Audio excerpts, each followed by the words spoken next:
وہ جنت جس کا پرہیزگاروں سے وعدہ کیا جاتا ہے، اس کی صفت یہ ہے کہ اس میں ایسے پانی کی نہریں ہیں جو بو نہیں کرے گا، اور دودھ کی نہریں ہیں جس کا مزہ نہیں بدلے گا، اور شراب کی نہریں ہیں جو پینے والوں کے لیے سراسر لذت ہے، اور صاف شدہ شہد کی نہریں ہیں، اور وہاں ان کے لیے ہر قسم کے میوے ہیں، اور ان کے پروردگار کی طرف سے مغفرت ہے۔ کیا یہ پرہیزگار ان کی طرح ہو سکتے ہیں جو ہمیشہ دوزخ میں رہیں گے اور جن کو کھولتا ہوا پانی پلایا جائے گا جو ان کی آنتوں کو ٹکڑے ٹکڑے کر ڈالے گا؟ اور ان میں بعض ایسے بھی ہیں جو تمہاری طرف کان لگائے رہتے ہیں، یہاں تک کہ سب کچھ سنتے ہیں،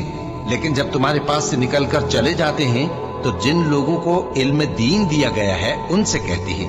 کہ بھلا انہوں نے ابھی کیا کہا تھا؟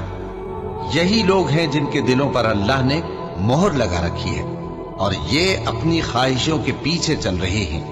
اور جو لوگ ہدایت یافتہ ہیں ان کو وہ مزید ہدایت بخشتا ہے اور ان کو پرہیزگاری عنایت کرتا ہے۔